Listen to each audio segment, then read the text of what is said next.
سڵاو بینەرانی عزیزی تەلەڤیزیۆنی کۆمەڵە ئازیزان بە بۆنێ هاتنی نۆرۆز و سەری ساڵی تازەوە لەلایەن خۆم و سەرجەم هاوڕێیانی هاوکارمەوە جوانترین پیرۆزبایتان ئاراستە دەکەم و هیوادارم ساڵی نوێ ساڵێکی پڕدەستکەوت و پڕ لە شادی و کامەرانی بێت بۆ هەموو لایەک. ئێستاش سەرنجدان بۆ بینینی هەواڵەکان ڕادەکێشم. سەرەتا سەردێڕی گرنگترین هەواڵەکان.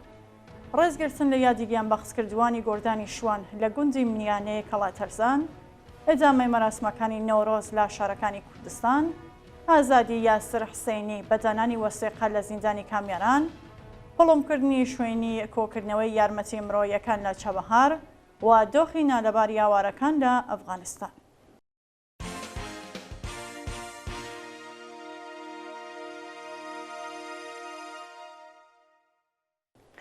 درێژە هەواڵەکان.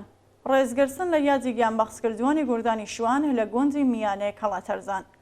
بەپێ هەواڵی گەیشتووە ڕۆژی دووشەممە 28 ڕەشەممە دۆستان و لایەنگرانی کۆمەڵە و حزبی کۆمونیستی ئێران وی ڕێکەش و هەوای بارانی مەراسمێکیان بۆ ڕێزگرتن لە یادی هاوڕێیانی گوردانی شوان لە گوندی میانەیە سەر بە ناوچەی کەڵاتەرزان بەڕێوە برد. مەراسمەکە سەرەتا بە ڕاگرتنی 1 دقیقە بێجەنگی بۆ ڕێزلێنان لە یادی هەموو گیانبەخشکردوانی ڕێگای ئازادی و سۆسیالیزم بە تایبەت هاوڕێیانی گوردانی شوان دەستی پێکرد. بێدەنگیەکە با خوێندنەوەی کۆپلە شعرێک لەلایەن یەکێک لە بەشداربووانی مەراسمەکەەوە شکێنرا و بە دوێدا هاوڕێکی دیکە لەسەر بوێری و فیزاکاریەکانی هاوڕێیانی گوردانی شوان و شوێنی گیانبەخشکردنیان قسە و باسی کرد. شاینی باسەکە و مەراسمە لە یەکێک لە حەشارگاکانی هێزی پێشمەرگەی کۆمەڵە بەڕێوەچووە و هاوڕێیانی بەشدار وێنەی گیانبەخشکردوانی گوردانی شوانیان تیادا هەڵواستی. ئێدامەی مەراسمەکانی نۆرۆز لە شارەکانی کوردستان. ڕۆژی دووشەممە 28 ڕەشەممە مەراسمی پێشوازی لە نەورۆزی سەرکۆچن لە گونجەکانی دەوروبەری بانە، ساحێب، سەردەشت، بۆکان و سەرپۆڵی زەهاو بە بەشداری بەرینی خەڵک بەڕێوەچوو. بە پێوبێنە و ڤیدۆیانەی بەدەستمان گەیشتووە خەڵکی ئازادی خواز لە شاری ساحێبی سەقز بە لەبەرکردنی جلی کوردی و خۆشیکردن هاگری نەورۆزیان بە دروشمی ژن ئازادی داگیرساندووە و بە دەوریدا هەڵپەڕیون. لە گوندی گەردیگلانی بۆکان و لە تەنیش چیای تەرەغا ژنان و پیاوانی ئازادی خواز نەورۆزیان بە جۆش و خڕۆشێکی بێوێنە بەڕێوەبرد. لە گوندەکانی سووتوی بانە و سیسێری سەردەشت وێ ڕای بارینی باران خەڵک بە خۆشەوە ئاگری نەورۆزیان داگیرساند و بە دەوریدا سەمایان کرد. لەلایەکی دیکەوە دانیشتوانی گوندی قەڵاواری لە سەرپۆڵی زەهاو وێ ڕای هەڕەشەکانی کۆماری ئیسلامی مەراسمی نەورۆزیان بە هەڵکردنی مەشغەڵی سەرکەوتن و وتنەوەی دروشم بەڕێوە برد. دەستبەسەرکردنی دوو هاوڵاتی دیکە لە شاری شنۆ. ڕۆژانی یەکشەممە و دووشەممە 27 و 28 ڕەشەممە دوو هاوڵاتی دیکەی خەڵکی شنۆ بەناوەکانی ئەمیر ڕەحمانی و شەهرام شاهی لەلایەن هێزەمنیەکانەوە دەستبەسەرکراون. بەپێ راپۆرتەکان ڕۆژی دووشەممە هاوڵاتیەک بە ناوی ئەمیر ڕەحمانی خەڵکی گەڕەکی تاچیناوای شنۆ لە هێرشی هێزەکانی وەزارەتی ئیتلاعات بۆ سەرماڵەکەی بە توند و تیژەوە دەست بەسەر و سەرەتا بۆ دادگای و شارە و دوواجار بۆ زیندانی وەرمێ گوازرایەوە. بە پێزانیاریەکان دادگای شاری شنۆ بڕیاری 15 ڕۆژ بەندکرانی بۆ ئەو شارۆمەندە دەرکردووە. هەروەها ڕۆژی یەکشەممە 27 ڕەشەممە گەنجێکی خەڵکی گەڕەکی ئەمیراوە بە ناوی شەهرام شاهی بەبێ بەڵگەی قەزایی دەست بەسەر و بۆ شوێنێکی نادیار و ڕاگوێزرا.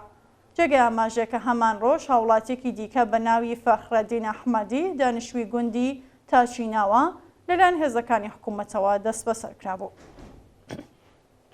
سازکردنی پەروەندەی تازە بۆ پوریا جەواهری لە دادگای سنا. پوریا جەواهری لە بەندکراوانی بزوستنەوەی ژینە سەرەڕای بێتاوان ناساندنی لە تۆمەتی محارەبە لەگەڵ دۆسیە کوشتنی بانقەز بەرەو ڕووبووەتەوە.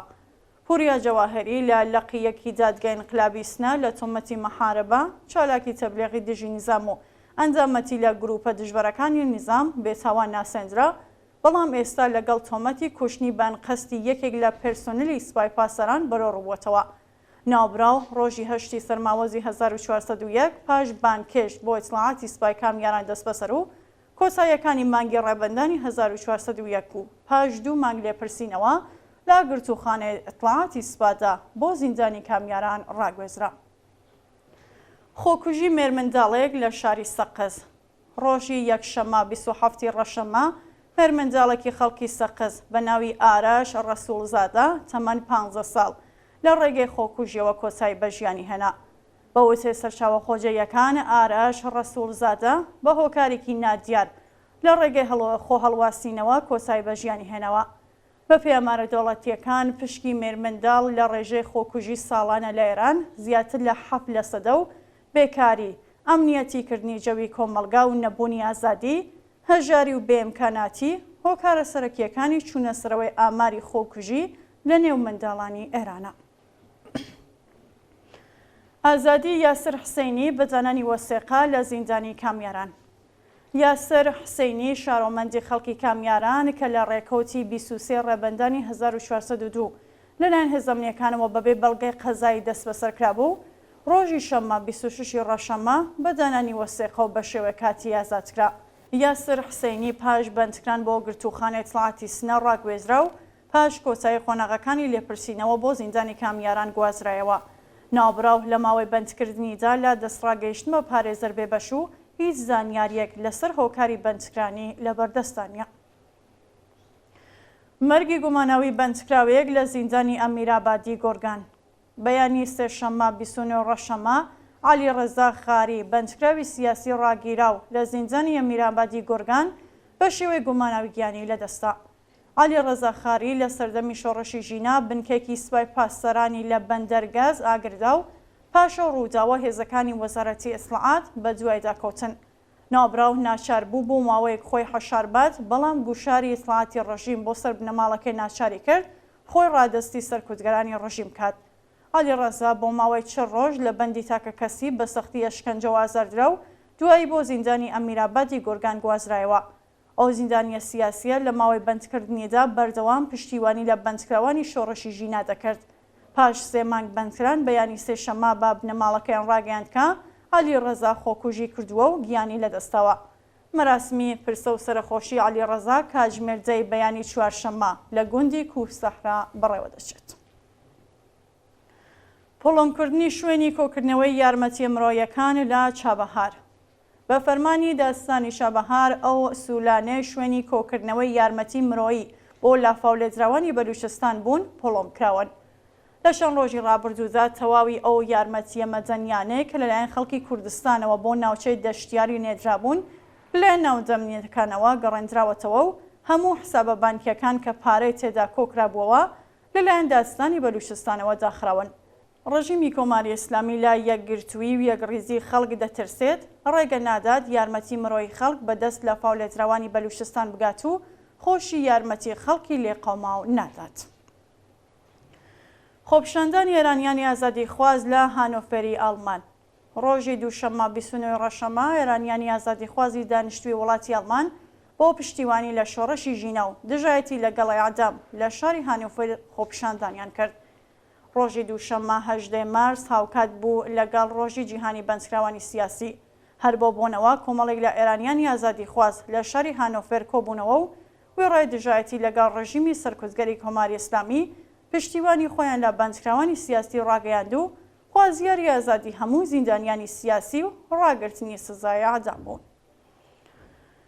هێرشی ئەرتەشی ئیسرائیل بۆ سەر نەخۆشخانەی شەفا لە غەزا.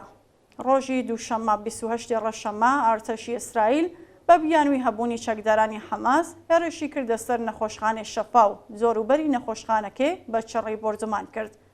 بە پێی راپۆرتی ئالعەرەبیە لە نەخۆشخانەی شەفا لە باکووری غەزا 10,000 ئاوارە و 3,000 نەخۆش بوونیان هەیە و لە هێرشەکانی ڕۆژی ڕابردوو بۆ سەر و نەخۆشخانە و زۆروبەری 81 کەس گیانیان نەدەستاوە و بە دەیان کەسی دیکەش بریندار و 20 چەکداری حەماس دەست بەسەرکراون. بە وتەی بەرپرسانی حەماس ڕێژەی قوربانیانی هێرشەکانی ئیسرائیل بۆ سەر غەزا بۆ 31,726 کەس هەڵکشاوە. دووە هەواڵ دۆخی نالەبار یاوارەکان لە ئەفغانستان. بە پێی راپۆرتی مێدیا نێودەوڵەتیەکان نزیکە 80 بنەماڵی ئاوارە لە ناوچەی بوتخاک لە نزیکی کابۆلی پایتەختی ئەفغانستان ژیان بەسەرەبەن و لە هەموو ئیمکاناتێکی ڕەفاهی بێبەشن. بە پێی زانیاریەکانەوە 80 بنەماڵە لە ئاوارە دەرکراوەکانی ئێران و پاکستان و هەرچەند لە راپۆرتەکاندا ئاماژەیەک بە تابعیەتیان نەکراوە، بەڵام زۆربەیان شارۆمەندانی ئەفغانستانین کە پێش بەدەسەڵات گەیشتنی حکوومەتی تالیبان بۆ وڵاتەکانی ئێران و پاکستان کۆچیان کردبوو. لە چەند مانگی ڕابردوودا هەردوو دەوڵەتی ئێران و پاکستان هەزاران پەنابەری ئەفغانستانیان سنوورداش کردەوە و حکوومەتی تاڵیبانیش هیچ ئیمکاناتێکی بۆیان دابین نەکردووە و پێویستیان بە یارمەتی مرۆی هەیە. بینەرانی خۆشەویست هەواڵەکانتان پێشکەشرا هەر شاد و واستە بێت.